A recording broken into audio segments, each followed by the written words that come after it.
Hi, chapter 15 from Ellie's story by W. Bruce Cameron, A Dog's Purpose novel. We see the victim, Ellie. We're going to have to leave him here. Come on, Maya said. They're searching for that woman, but Maya doesn't realize that Ellie smells a woman that's still alive inside the wall. So she's just thinking that Ellie sees the man. She wanted me to leave. But why? We weren't done. We hadn't found the person I had smelled. Unless, was Maya confused? Did she think I was still telling her about the person under the bricks? That wasn't right. I stared up at her, trying to tell her with my eyes, my ears, my tense and rigid body that I had found someone new. I needed Maya to understand. I could not find without her. Finding meant bringing Maya to a person. What would I do if she wouldn't come? Does she want me to find again? Vernon asked. Maya shook her head. Poor Ellie, this is so confusing for her. You can't hide around here. It's too dangerous. Tell you what, though, it would be fun for her to chase you a little. Go up the street a bit and call her, and I'll let her off the leash. I didn't pay attention to Vernon as he trotted away. I was still on find. My focus was on the rubble, on the crack with the faint smell drifting out of it. The person was alive and frightened. I could smell fear, sharp beneath the chemical smell that hurt my nose. Maya unsnapped my leash. Ellie? What's Vernon doing? Where's he going? Hey, Ellie, look, Vernon shouted. He started to run slowly up the street, glancing back over his shoulder at me. I stared after him. It would be fun to chase him. Maya wanted me to, and I liked finding Vernon. He'd wrestle and play with me, and he was glad to be found. Finding him had been the only fun part of this night, but I had work to do. I turned back to the collapsed building. Ellie, no, Maya called. If it had been Jacob, that no would have stopped me in my tracks. But Maya just didn't command me with the same force. She was more frightened than angry. It showed in her voice. I scrambled over the pile of bricks that lay over the dead body, scrambling my way forward. My feet slipped in something wet, and the pad started to sting. That harsh, unnatural smell was rising all around me. It was blocking out the woman's scent. I clawed my way forward, trying to find it again. There, the crack in the wall was ahead. I pushed my way into it. I'd done this before, wriggling through the tube, first with Jacob, then with Maya. I knew what to do. Something wet and slick was underneath me. It was sticking to my fur. It splashed up onto my nose as I forced my way forward. It hurt. My nose stung even worse than my paws. I pushed myself forward faster, desperate to get out of this cramped, dark, dangerous place. And then the ground vanished beneath me. I dropped down into a narrow shaft. I hit the concrete floor hard and staggered back up, shaking my head hard. My nose, it was burning. I couldn't even smell the woman huddled in a corner of the shaft, pressing a piece of cloth that she'd torn off her skirt into her face. Her eyes were wide and dark as she looked at me, shocked. So here's Ellie letting Maya know that she'd found the girl. They're down in this shaft, which is like he fell down a tunnel. And there's the girl. And there's something sharp smell like a chemical that's on his nose. I couldn't get back to Maya to show her what I'd found. I barked instead. Ellie! Maya's voice echoed off the concrete walls around me, and she started to cough. Get back, Maya, Vernon warned. I kept barking. Ellie! Maya shouted again, sounding closer. The woman heard Maya. The cloth dropped away from her face, and she started screaming, all of her terror and pain tumbling out of her in her voice. I'm here! Here! Don't leave me in here! Get me out! There's someone in there, someone alive, Maya shouted. I could tell Maya understood at last, so I stopped barking and I went to sit down beside the woman I'd found.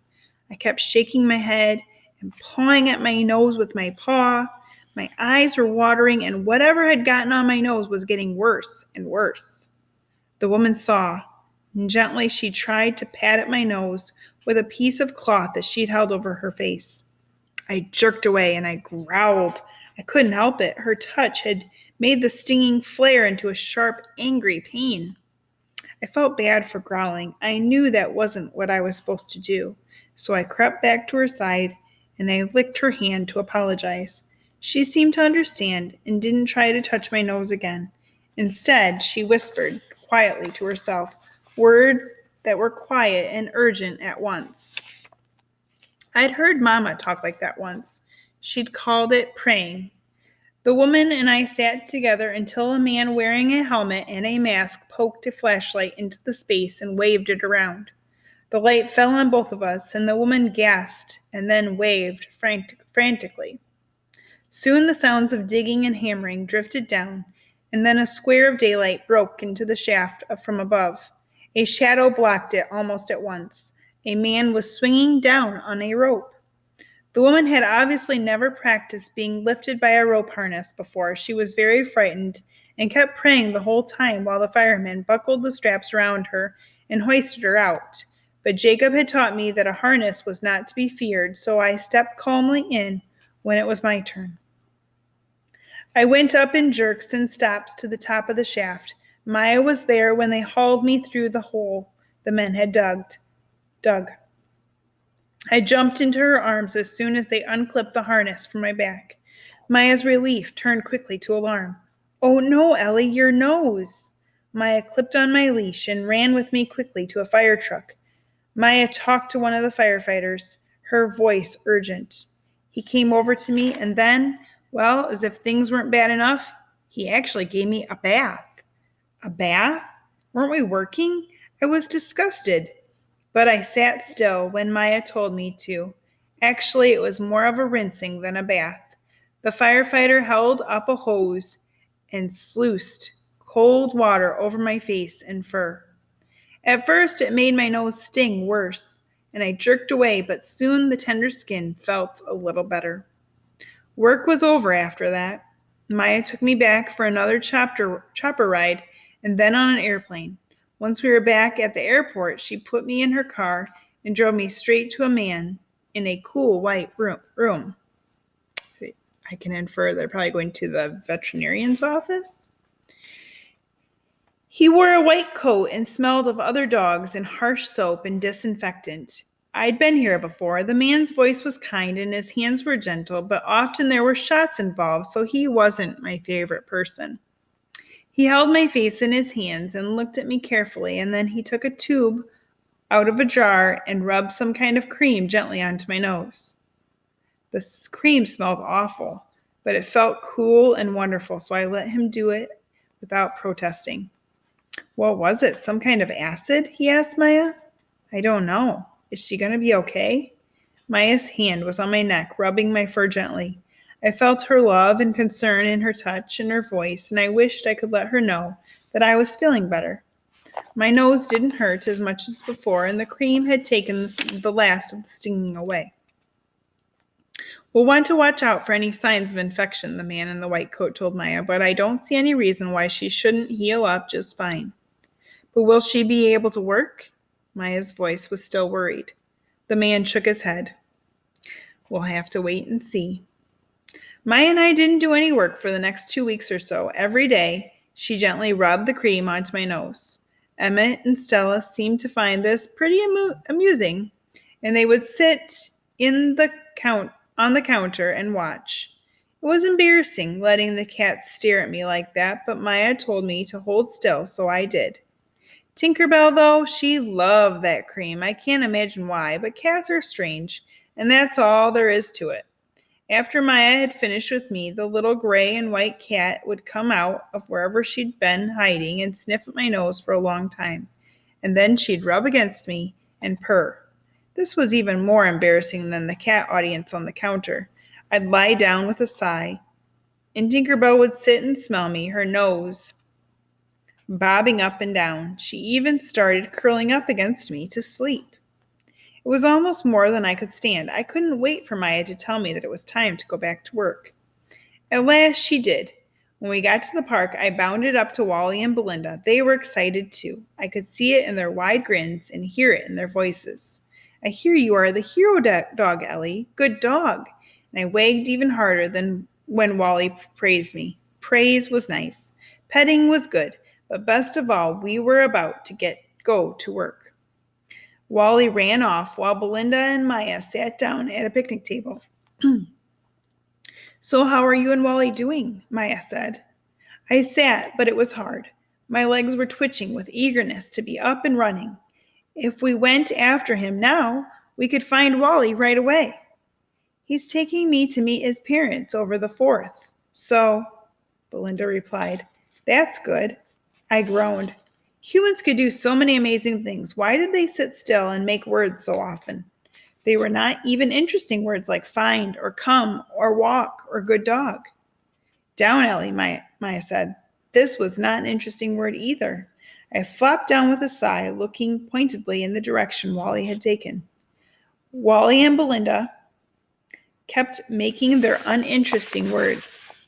Finally, just when I was about to burst from impatience, Maya looked up with a smile. Okay, Ellie, you can't wait, huh? Huh, girl? Fine. And I took off. It was marvelous being able to run, and Maya was able to keep up with me now. There was nothing better in the world than this. Wally had gotten much better at hiding. It was strange. I couldn't find his scent at all. I checked the grass, and then I lifted my nose, searching for any trace of him. There weren't many other smells today to distract me, but I still couldn't find the familiar scent that was Wally. I ran back and forth, checking the grass and the air, turning my head into every breeze. Nothing. I dashed back to Maya to make sure that we were still working. Find Ellie, she said again. I could hear a little worry in her voice, but she didn't need to worry. I was good at work. I liked find. Wally was just being extra clever this time, but he could not fool me for long. Maya let me work for a while, and then she called me. We moved to a new area of the park, and I tried again. Grass, nothing. Bushes, nothing. Wind, nothing. No Wally anywhere. What's the matter, girl? You okay? I snapped my head around, startled. It was Wally. How could that have happened? How could Wally have snuck up on me? The wind was behind him, blowing from him to me, and yet I'd heard him before I smelled him. I rocketed toward him until at last my nose picked up on the smell I'd been expecting. And then I dashed back to Maya. I didn't need to show her where Wally was this time, though. She was already talking to him. We're having sort of an off day, she called out as he came toward us. I guess so. I've never seen her fail before. Hey, Ellie, how are you doing? Wally asked me. He held out a stick to me, and we played a little, tugging each other across the grass. Tell you what, Maya, you focus her attention away from me, and I'm going to go over that ridge there and double back a little. Give me about 10 minutes, said Wally. You sure? She's been out of action for a couple of weeks. Let's give her an easy one. I may not have seen Wally leaving, but I heard him. Even though Maya had offered me the rubber bone and was now, in that way humans had, trying to get it back from me, I could hear him and I knew he was hiding again. I wrestled happily with the bone, shaking my head to tear it loose from Maya's grip. We were going to find again. Okay, Ellie. Maya pulled the bone loose from my teeth. Find.